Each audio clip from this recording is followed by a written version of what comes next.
Hello everyone, welcome to RV Serves English. So students, in this video we are going to learn 9th standard semi-English lesson Great Scientist. मित्रांनो, या व्हिडिओमध्ये आपण great scientist हा lesson बघणार आहोत. Lesson मधील passage number 1 या व्हिडिओमध्ये कव्हर करणार आहोत. Let's get started. Great scientists are persevering and never deterred by difficulties. So मित्रांनो, यातमध्ये असं म्हटलेलं आहे की ग्रेट सायंटिस्ट म्हणजे जे महान शास्त्रज्ञ असतात दे आर पर्झवेरिंग म्हणजे त्यांच्यामध्ये चिकाटी असते and never deterred by difficulties, आणि कितीही संकट आले तरीही ते कधीही ना उमेद होत नाही किंवा हार मानत नाहीत. Michael Faraday is regarded as one of the most distinguished scientists and inventor of modern times, and his work on electricity is still a subject of study in the form of Faraday's laws. तर Michael Faraday यांना one of the most distinguish scientist, distinguish म्हणजे प्रतिष्ठित, एक प्रतिष्ठित असं वैज्ञानिक मानण्यात येते आणि इन्व्हेंटर ऑफ मॉडर्न टाइम्स आणि आधुनिक युगातील एक संशोधक असं सुद्धा त्यांना म्हणतात.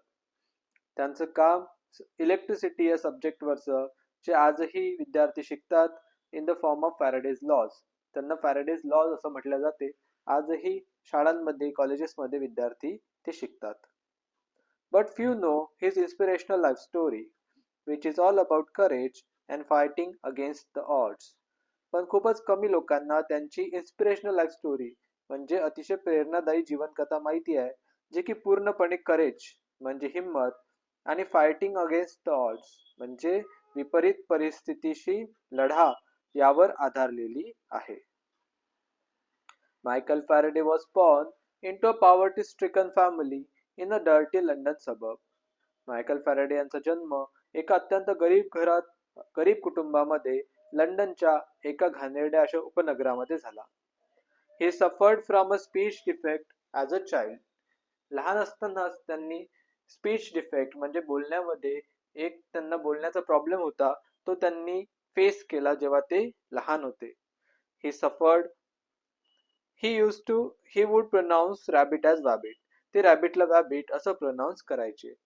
He could not even say his own name and would call himself Faraday. त्यांना स्वतःचं नावही योग्यरित्या उच्चारता येत नव्हतं आणि ते स्वतःला फॅरेडेच्या ऐवजी फॅवेडे असं उच्चारायचे. Other children laughed at him and teacher did not help him either. इतर मुलं त्यांच्यावर हसायचे आणि त्यांच्या शिक्षकांनी पण त्यांना कुठलीही मदत केली नाही. When he was 12, his mother was forced to take him out of school, thus putting an end to his formal education. आणि जेव्हा ते 12 वर्षाचे झाले तेव्हा त्यांच्या आईला जबरदस्तीने त्यांना शाळेतून काढून टाकण्यासाठी भाग पाडण्यात आलं. अशा प्रकारे मायकल फॅरेडे यांचं फॉर्मल एज्युकेशन म्हणजे शालेय शिक्षण तेच थांबलं. At 13, however, he started working with a bookbinder.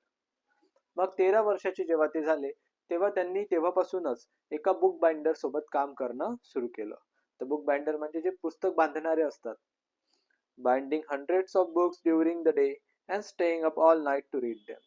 अशा प्रकारे ते दिवसभर शेकडो पुस्तकांना बांधायचे आणि रात्री ते पुस्तकं वाचून काढायचे. रीडिंग दस बिकेम हिज ऑब्सेशन, आणि अशा प्रकारे वाचन हे त्यांचं ऑब्सेशन म्हणजे आवड बनली. One day he came across a book on electricity which had been sent to his master for binding. एक दिवस त्यांच्याकडे एक पुस्तक आलं. ते पुस्तक होतं इलेक्ट्रिसिटी या सब्जेक्टवर म्हणजे विद्युत या विषयावर, जे की त्यांच्या मास्टरकडे मालकाकडे बाइंडिंग साठी आलं होतं. He started reading it and was completely hooked. त्यांनी ते पुस्तक वाचणं सुरू केलं आणि ते त्या पुस्तकामध्ये गढून गेले. That was his first introduction to the subject of electricity, which soon became a lifelong fascination. अशा प्रकारे इलेक्ट्रिसिटी या विषयासोबत ही त्यांची पहिली ओळख होती, जे की लवकरच त्यांचं लाईफलॉंग फॅसिनेशन म्हणजे आयुष्यभरासाठीचं आकर्षण बनून गेलं.